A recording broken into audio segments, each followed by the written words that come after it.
Halo pemirsa, apa kabar Anda hari ini? Berjumpa kembali dalam Berita Mataram hari ini. Sejumlah berita penting dan hangat lainnya telah kami siapkan untuk Anda dan berikut diantaranya.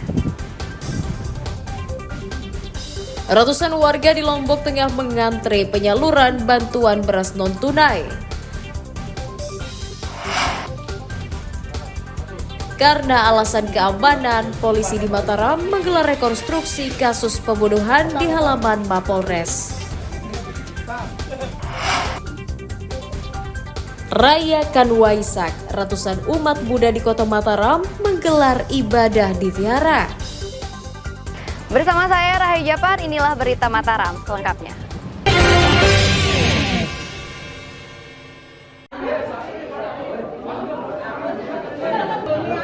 Ratusan warga Desa Labulia, Kecamatan Jonggat, Kabupaten Lombok Tengah mengantre panjang untuk mendapatkan beras yang merupakan program bantuan non-tunai dari pemerintah. Petugas mendata sebanyak 1.580 keluarga terdaftar untuk mendapatkan 10 kg beras yang akan disalurkan selama 3 bulan. Untuk mencegah kerumunan, pembagian dibagi di 2 lokasi, yakni kantor desa dan rumah kepala dusun. Syaratnya, warga harus membawa KTP atau kartu keluarga untuk memastikan bantuan tersebut tepat sasaran. Bantuan beras diberikan pemerintah kepada warga terdampak El Nino serta untuk menjaga ketahanan pangan. Berapa kilo? 10 kilo. Sudah berapa kali dapat, Pak? Setiap baru datang juga, tetap dapat. Oh, setiap bulan dapat ya? Ya, setiap bulan dapat. 10 kilo ya? Oh, ini langsung datang ke sini dipoto gitu? Langsung dipoto di lokasi ya? Ya. Oke, Pak, apa Ini baru 2 kali di lokasi. Oh, 2 kali? Dua dulu di kantor. Biasanya di kantor desa? Ya, biasa di kantor desa, baru 2 kali. Oh, 2 kali di rumah kades ya. Supaya nggak ngantri ya? Ya. Ya dapat Berapa kilo? 10 kilo, Sering dapat? sering udah 3 kali. Oh, udah 3 kali. Seneng nggak dapat beras? Seneng banget, Oh. sangat terbantu Biasanya ngambil di mana berasnya? di kantor desa. Dari kantor desa. Oh. Bu, apa harapannya untuk pemerintah, Bu?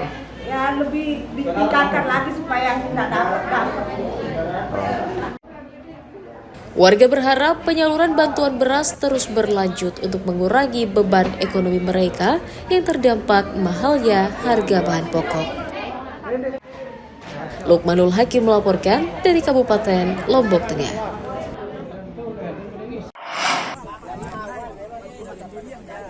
Sejumlah warga Dusun Rumak Timur, Desa Rumak, Kecamatan Kediri, Kabupaten Lombok Barat memprotes penutupan jalan desa yang dilakukan sepihak oleh pemilik lahan. Jalan sepanjang 150 meter dengan lebar 5 meter tersebut merupakan jalan utama yang dilalui warga desa selama bertahun-tahun. Jalan tersebut sebelumnya disumbangkan ke desa pada tahun 2018 lalu untuk digunakan sebagai jalan umum. Namun belakangan diambil kembali oleh pemiliknya dengan alasan lahan tersebut akan digunakan untuk membangun gudang. Penutupan jalan membuat puluhan keluarga terisolir. Merasa tidak pernah memberikan lahan mereka sebagai gang, tapi sebelumnya Kadus yang terdahulu sudah meminta kepada pihak mereka, tapi sekarang diklaim untuk mengatakan tidak pernah memberikan begitu. Gimana nasib warga sekarang? Ya itulah yang disayangkan, karena kalau kita keluar dari satu arah, saya rasa agak ribet karena warga juga banyak ada acara jalan digunakan. Ya harapan kami sebagai warga di sini ya supaya gang yang di sana itu supaya tidak ditutup. Karena saya kan bekerja atau berjualan itu dari arah timur. Jadi tiap hari saya lewatin jalan yang mau ditutup. Jadi sekarang kalau ditutup, mau gimana nasib saya ke depannya? Sementara pemerintah Desa Rumak mengaku telah berkali-kali mengundang pemilik lahan untuk bertemu warga namun tidak pernah hadir. Adu sama RT. Nah, setelah saya ketemu dengan Pak Jegmat, ternyata dia mau tutup gang itu. Tetap saya keras, tidak bisa Pak, ini masyarakat yang kebutuhan masyarakat. Enggak, nanti kita berikan masjid uang atau masyarakat itu diberi uang. Saya tidak sanggup, tidak berani saya omongkan. Sampai saat ini tumben saya omongkan karena saya takut didengar oleh masyarakat. Tetap saya tidak bisa ini. Karena itu dulu saya berikan minjem, tapi buktinya saya cari mantan kadus, memang dia sudah, saya berani bersumpah bahwa dia memberikan kami. Warga meminta pemerintah desa mencarikan solusi agar jalan desa kembali dibuka. Hairul Amri melaporkan dari Kabupaten Lombok Barat.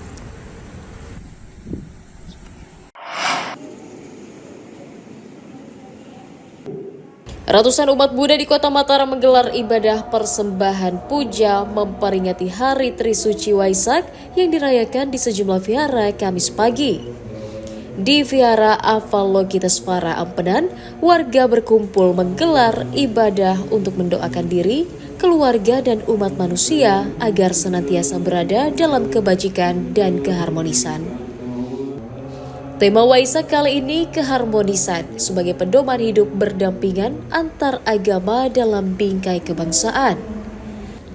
Sekwil Sangha Agung Indonesia Wilayah Bali dan NTB menyampaikan pesan Waisak agar umat menjaga toleransi sosial di tengah keberagaman.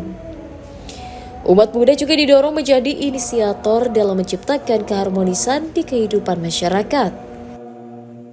Pada tahun ini kan kami dari Sangha Agung mengambil tema keharmonisan merupakan pedoman hidup berdampingan dalam berbangsa.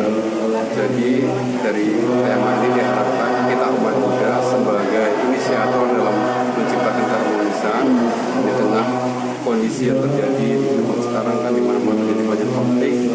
Melalui momen Waisak ini semoga saja umat Buddha mampu menjadi inisiator dalam menciptakan keharmonisan itu sendiri. Hari Raya Waisak dirayakan umat Buddha untuk mengenang 3 peristiwa, yakni kelahiran, kecerahan, dan wafatnya Buddha Gautama. Dari Kota Mataram, Emi Kusuma melaporkan.